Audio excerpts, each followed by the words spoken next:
حقوق کے سمجھنے میں دوسری قسم کے حقوق ہیں وہ عام مخلوق سے متعلق حقوق، عام مخلوق سے متعلق حقوق ہیں۔ تو فرماتے ہیں کہ دوسری حالت یعنی جب تم کو عام مخلوق سے تعلق ہو تو اس وقت اس کا ضرور لحاظ رکھو کہ مخلوق سے تم کو کسی قسم کی ایذا نہ پہنچے۔ رسول اللہ صلی اللہ علیہ وسلم فرماتے ہیں کہ مسلمان وہی ہے جس کے ہاتھ اور زبان سے اللہ کی مخلوق محفوظ رہے، اور اعلیٰ درجہ یہ ہے کہ مخلوق کو فائدہ پہنچاؤ، اور اس سے بھی اعلیٰ درجہ جو صدیقین کا ہوتا ہے کہ جو لوگ تمہیں تکلیف دیں ان کے ساتھ احسان کا معاملہ کرو، کیونکہ رسول اللہ صلی اللہ علیہ وسلم نے حضرت علی کرم اللہ وجہہ کو نصیحت فرمائی کہ اے علی، اگر صدیقین کا درجہ حاصل کرنا چاہتے ہو تو جو تم سے قطع تعلق کرنا چاہیے تم اس سے تعلق رکھو، اور جو تم پر ظلم کرے اس کے ساتھ اچھا سلوک کرو۔ مخلوق کے حقوق قائم رکھنے میں 20 باتوں کا لحاظ رکھنا ضروری ہے جن کی تفصیل لی ہے، یعنی اب یہاں پر گویا 20 حقوق بیان کرتے ہیں مخلوق کے، 20 حقوق مخلوق کے۔ پہلا حق، جو کچھ اپنے لیے بہتر سمجھو وہی دوسرے کے لیے بہتر سمجھو۔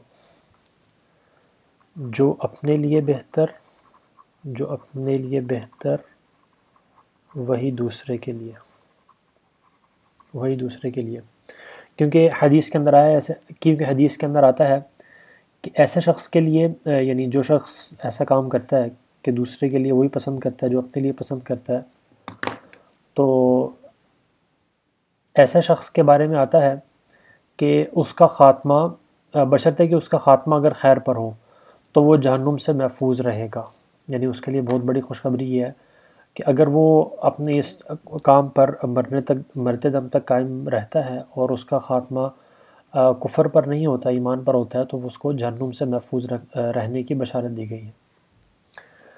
دوسرا جو حق ہے وہ ہے ہر کسی کے ساتھ تواضع سے پیش آؤ،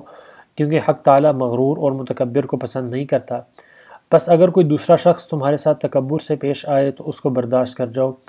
کیونکہ اللہ تعالیٰ فرماتے ہیں کہ عفو کی خصلت اختیار کرو، یعنی معاف کرنے کی، بھلائی کی ترغیب دو اور جاہلوں سے پہلو تہی کرو، یعنی خذ العفو وأمر بالعرف واعرض عن الجاہلین۔ تیسرا یہ ہے کہ بڑوں کی تعظیم اور چھوٹوں پر شفقت،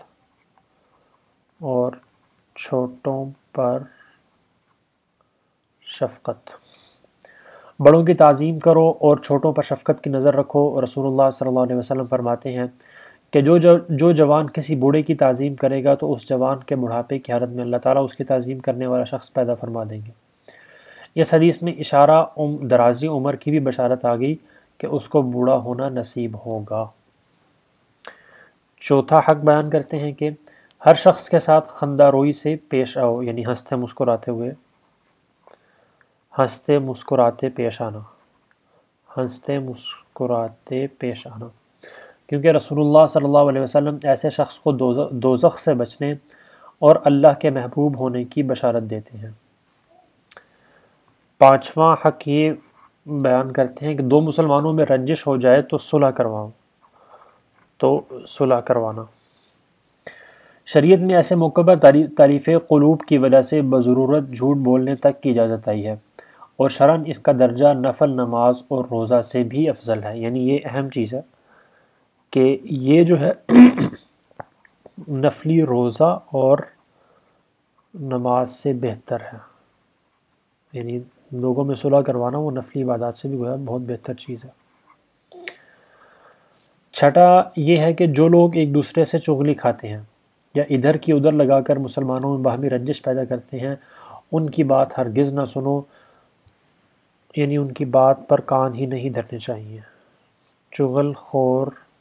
کی بات نہ سنو، کیونکہ وہ اپنا دین برباد اور جہنم میں جانے کا سامان کر رہے ہیں۔ ساتواں یہ ہے کہ تمہاری کسی سے اگر رنجش ہو جائے تو 3 دن سے زیادہ علیحدگی مت رکھو، کیونکہ اگر تم مسلمان کی خاطر سے درگزر کرو گے تو اللہ تعالیٰ قیامت کے دن تمہاری خطاؤں کو معاف کریں گے۔ یعنی یہ ہے کہ 3 دن سے زیادہ رنجش نہ رکھو۔ 8واں یہ بیان کرتے ہیں کہ سلوک اور احسان کرتے وقت اہل اور نااہل مت دیکھو، کیونکہ اگر کوئی نااہل بھی ہو تو اس کے ساتھ کیوں نااہل بنتے ہو، سلوک کے لیے تمہارا اہل ہونا کافی ہے۔ یعنی یہ اہم چیز ہے کہ بعض اوقات ہم یہ سوچتے ہیں کہ جی ہم کسی کے ساتھ اچھا سلوک اس وقت کریں گے جب وہ اچھا سلوک کا اہل ہوگا یا ہمارے ساتھ اچھا ہوگا، نہیں، لیکن اصل بات یہ ہے کہ اچھے سلوک کے لیے احسان کرنے والے کا اہل ہونا چاہیے، یعنی احسان کرنے والے کو چاہیے کہ وہ اچھا سلوک کرے، چاہے دوسرا اس کا اہل ہو یا نہ ہو، اور ہو سکتا ہے کہ ہمارے اچھا سلوک کرنے کی وجہ سے وہ ہمارے ساتھ وہ اس کا برتاؤ بھی اچھا ہو جائے۔ تو احسان کے وقت یعنی دوسرے کے ساتھ اچھا سلوک کرتے وقت دوسرے پر نظر نہ رکھو، دوسرے پر نظر نہ رکھو کہ وہ اچھا ہے یا برا ہے پر نظر، بلکہ وہ احسان کر دینا چاہیے۔ اس کے بعد آج ہم 9ویں نمبر پر لوگوں سے ان کی حالت کے موافق برتاؤ کیا کرو، یعنی جاہل میں اس کمال اور تقوی کو مت ڈھونڈو جو علماء میں ہوا کرتا ہے، اور عوام کی طبیعتوں میں خواص کسی سمجھ اور سلیقہ کی توقع مت رکھو۔ حضرت داؤد علیہ السلام نے دعا مانگی تھی کہ اے اللہ وہ طریقہ بتلا دے جس سے مخلوق بھی مجھ سے محبت کرے اور آپ بھی راضی ہوں۔ تو حکم ہوا کہ اے داؤد دنیا داروں سے ان کی حالت کے موافق برتاؤ کرو اور دین داروں سے ان کی حالت کے مطابق۔ یعنی یہ بہت اہم چیز ہے کہ لوگوں سے ان کی حالت کے موافق برتاؤ کرنا، یعنی ہر کسی کو اس کے مرتبے کے مطابق پہچان کر اس سے سلوک کرنا۔ 10واں ہے برتاؤ کے وقت لوگوں کے مرتبوں کا بھی لحاظ رکھو، یعنی اگر کوئی دنیا دار اور باعزت تمہارے پاس آ جائے تو اس کی عظمت کرو۔ رسول اللہ صلی اللہ علیہ وسلم نے بعض دنیا دار ذی عزت شخص کے لیے چادر مبارک بچھا دی اور یوں فرمایا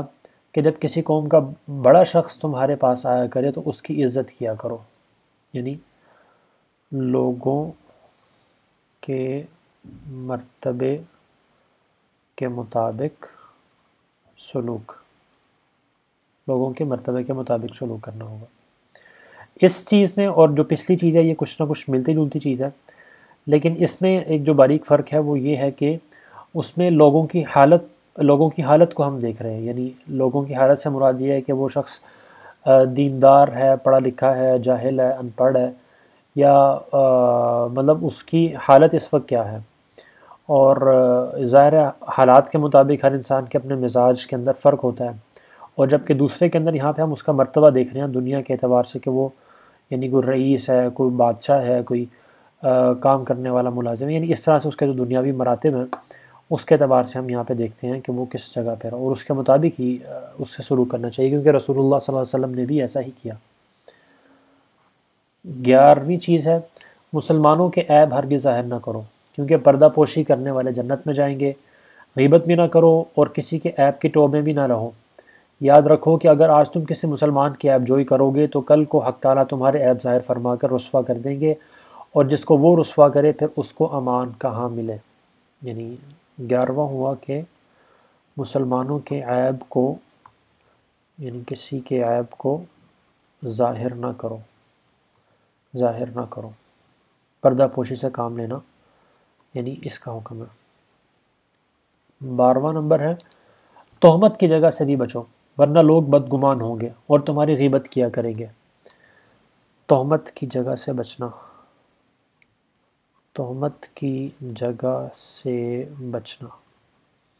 اور چونکہ ان کی غیبت میں مبتلا ہونے کا سبب تم بنے ہو کہ نہ تہمت کے موقع پر تم جاتے اور نہ ان کو غیبت کا موقع ملتا، لہٰذا گناہ بھی تم پر ہوگا، اس لیے گناہ کا سبب بننا بھی گناہ ہے۔ رسول اللہ صلی اللہ علیہ وسلم ایک مرتبہ ازواج مطہرات میں سے کسی کے ساتھ دروازہ مکان پر کھڑے ہو کر کچھ باتیں کر رہے تھے۔ کسی شخص کا اس جانب سے گزر ہوا، چونکہ موقع تہمت کا تھا، اس لیے رسول اللہ صلی اللہ علیہ وسلم نے فوراً آواز دے کر اس شخص سے فرمایا، اے شخص، جس عورت سے میں باتیں کر رہا ہوں یہ میری بیوی صفیہ رضی اللہ عنہا ہے۔ اس شخص نے کہا، یا رسول اللہ صلی اللہ علیہ وسلم، توبہ ہے، کہیں آپ کی جانب بھی بدگمانی ہو سکتی ہے۔ آپ صلی اللہ علیہ وسلم نے فرمایا، تعجب ہی کیا ہے، شیطان تو بنی آدم کی رگ رگ میں سرایت کیے ہوئے ہے، یعنی شاید تمہارے دل میں یہ وسوسہ پیدا کرتا اور وہ تمہاری بربادی کا سبب بنتا، اس لیے مجھے اطلاع دینی ضروری ہوئی۔ یعنی تہمت کی جگہ سے بچنا۔ 13واں نمبر ہے مسلمانوں کی حاجت روائی میں کوشش کرنا۔ حدیث میں آیا کہ رسول اللہ صلی اللہ علیہ وسلم اکثر کسی کو کچھ دینے دلانے میں تاخیر کرتے اور یوں ارشاد فرماتے کہ میں صرف اس وجہ سے جلدی حکم نہیں دیتا تاکہ تم کو سفارش کرنے کا موقع مل جائے اور تم زبان سے کلمہ خیر نکال کر ثواب حاصل کر لو۔ مسلمان کی حاجت روائی میں صحیح کرنا بہرحال نافع ہے، خواہ تمہاری کوشش سے اس کی حاجت روائی ہو یا نہ ہو۔ حدیث میں اس صحیح کا اجر و ثواب سال بھر کے اعتکاف سے زیادہ آیا ہے۔ حاجت روائی کی کوشش کرنا، اس کوشش پر بھی اجر و ثواب ہے، بے شک وہ حاجت اگر پوری نہیں بھی ہوتی پھر بھی اس پر اجر ہے۔ 14ویں چیز ہے ہر مسلمان سے السلام علیکم اور مصافحہ میں پیش قدمی کیا کرو۔ حدیث میں آیا ہے جب دو مسلمان مصافحہ کرتے ہیں تو رحمت خداوندی کے 70 حصوں میں سے 69 حصے تو اس کو ملتے ہیں جس نے مصافحہ میں ابتدا کی اور ایک حصہ دوسرے کو، یعنی سلام میں پہل کرنا۔ 15واں آتا ہے کہ مسلمان بھائی کی عدم موجودگی میں بھی اس کی مدد کرو۔ مسلمان کی عدم موجودگی میں مدد کرنا، یعنی اس کی آبرو یا مال پر اگر دھبا یا نقصان آئے تو اس کو مٹاؤ، کیونکہ حدیث میں آیا کہ جہاں کسی مسلمان کی آبرو ریزی ہو رہی ہو تو جو مسلمان ایسے وقت میں اس کی مدد فرمائے گا اور اللہ تعالیٰ اس کی ضرورت کے وقت اس کی مدد فرمائیں گے، اور جو مسلمان اس کی پرواہ نہ کرے گا تو حق تعالیٰ بھی اس کی اعانت کے وقت اس کی کچھ پرواہ نہ فرمائیں گے۔ تو یہ بہت اہم چیز ہے۔ آگے آتی ہے 16واں نمبر۔ 16واں نمبر آتا ہے شریر لوگوں سے بھی اس نیت سے مدارات کر لیا کرو کہ اس سے ان کے شر سے محفوظ رہو، یعنی مدارات سے مراد ہے یعنی بظاہر اچھا سلوک کرنا ان کے ساتھ جو دیکھنے میں اچھا لگ رہا ہو۔ حضرت عائشہ رضی اللہ تعالیٰ عنہ فرماتی ہیں کہ ایک مرتبہ ایک شخص نے حضرت صلی اللہ علیہ وسلم کے پاس حاضر ہونے کی اجازت چاہی۔ آپ صلی اللہ علیہ وسلم نے فرمایا اچھا آنے دو، برا شخص ہے۔ اور جب وہ اندر آ گیا تو آپ صلی اللہ علیہ وسلم نے ایسی نرمی و ملاطفت کے ساتھ اس سے، یعنی نرمی اور ملاطفت بھی نرمی کو کہتے ہیں، ملاطفت کے ساتھ اس سے باتیں کی جس سے معلوم ہوتا تھا کہ حضرت صلی اللہ علیہ وسلم اس کی بڑی قدر کرتے ہیں۔ جب وہ چلا گیا تو میں نے حضرت رسول اللہ صلی اللہ علیہ وسلم سے اس کی وجہ پوچھی، تب آپ نے فرمایا کہ بدتر شخص قیامت کے دن وہ ہے جس کی بدی سے بچنے کے لیے لوگ اس کو چھوڑ دیں۔ نیز حدیث میں آیا کہ جس طریقہ سے بھی آدمی اپنی آبرو بچائے وہ صدقہ میں شمار ہے۔ رسول اللہ صلی اللہ علیہ وسلم کی نصیحت ہے کہ لوگوں سے ان کے اعمال کے موافق میل جول رکھو، البتہ بدکاروں کو دل میں جگہ نہ دو، یعنی برے لوگوں سے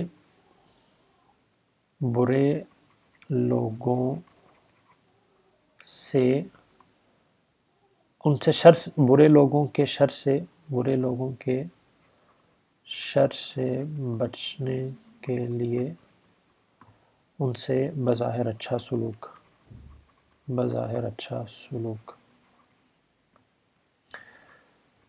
17ویں چیز آتی ہے کہ زیادہ تر مسکینوں کے پاس اٹھو بیٹھو اور امراء کی صحبت سے پرہیز کرو۔ رسول اللہ صلی اللہ علیہ وسلم نے دعا فرمائی کہ اے اللہ میری موت و حیات مسکنت ہی کی حالت میں رکھیو اور مسکینوں ہی کی جماعت میں میرا حشر فرمائیو۔ حضرت سلیمان علیہ السلام باوجود اس جاہ و اقتدار کے جب کبھی مسجد میں کسی مسکین کو بیٹھا دیکھتے تو اس کے پاس بیٹھ جاتے اور فرمایا کرتے کہ مسکین اپنے ہمجنس مسکین کے پاس بیٹھ گیا۔ حضرت موسیٰ علیہ السلام نے اللہ تعالیٰ سے ایک مرتبہ دریافت کیا کہ یا اللہ میں آپ کو کہاں ڈھونڈوں، تو حکم ہوا کہ شکستہ دل لوگوں کے پاس، یعنی 17ویں چیز ہے مسکینوں کے پاس اٹھنا بیٹھنا۔ 18ویں چیز ہے کہ حتی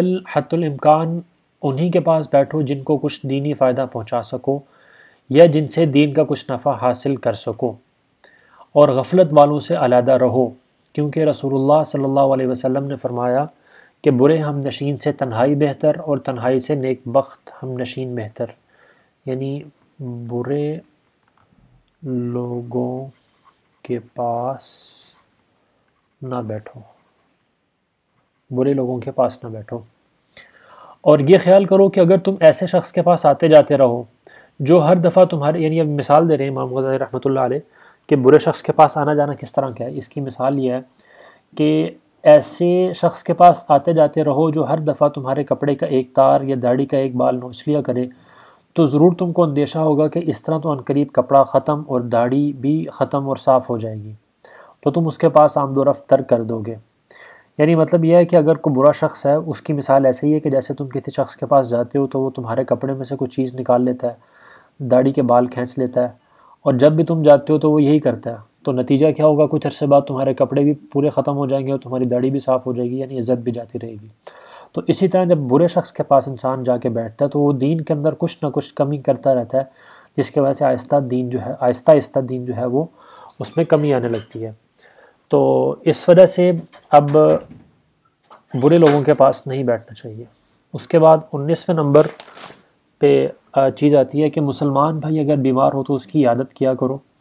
اور انتقال کر جائے تو اس کے جنازے کے ساتھ جاؤ، اور اس کے بعد بھی کبھی کبھی قبرستان میں ان کی قبر پر ہو آیا کرو، اور ان کے لیے اصال ثواب اور استغفار و طلب رحمت کرتے رہا کرو۔ یعنی عیادت، مسلمان کی عیادت، اس کے جنازے میں جانا، اور مرنے کے بعد کبھی کبھی اس کے قبرستان پر جا کر اس کے لیے دعائے مغفرت کرنا، اور ویسے اس کے لیے اصال ثواب وغیرہ استغفار کرتے رہنا۔ اور 20ویں چیز ہے اگر چھینک آئے تو یرحمک اللہ کہو، اور اگر وہ تم سے کسی بات میں مشورہ کریں تو نیک مشورہ دیا کرو۔ یعنی یرحمک اللہ کہنا، چھینک کے جواب میں یرحمک اللہ، اور اس کے علاوہ نیک مشورہ دینا۔ تو یہ یعنی 20 حقوق ہیں جو عام مسلمانوں کے ہم پر آتے ہیں۔